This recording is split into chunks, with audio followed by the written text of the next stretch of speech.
Agricultural shows matter hugely, and there are few better than this one. For having the opportunity to listen to farmers and those who work in the rural economy, to seeing some of the innovations that are so exciting, that are helping our countryside to become greener, lusher and more productive. But it's also great fun just to have the chance to earwig in on the conversations that people are having, and which give me a fingertip feeling for what rural life is like, what the challenges and what the opportunities are. I have friends who farm in Norfolk anyway. I have a friend who farms just outside Great Yarmouth and another friend who farms near King's Lynn. So I already had some familiarity with the issues. The other great thing is that people have been completely candid with me today. And I think that their concerns and also their hopes would boil down to a specific number of areas. One, what will be the nature of subsidy and support in the future? As we leave the Common Agricultural Policy and as the CAP changes itself, will money be there for environmental support and countryside stewardship? And if so, what will the criteria be? And will there be other ways in which farmers are supported in the valuable work they do?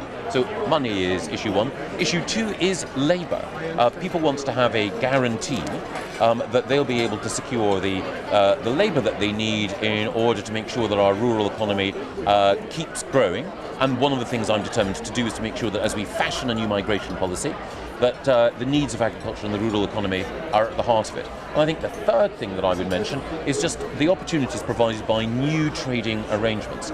Farmers recognise that as we leave the European Union, there are opportunities because of the high quality produce that the United Kingdom is famous for, and Norfolk in particular is noted for. There is an opportunity to sell more abroad.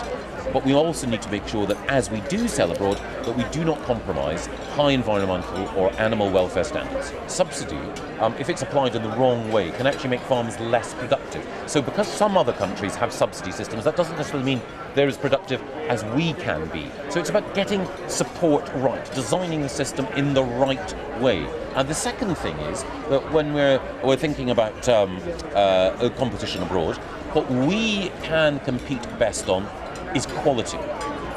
The critical thing about British farm produce is that in a world where provenance matters more, where people want to know the journey from farm to fork in intimate detail, Britain is in a very strong position because of the high environmental and animal welfare standards that we maintain. Earlier this week I was talking to the Bayes Secretary Greg Clark about what more we can do in this particular field. We can increase crop yields.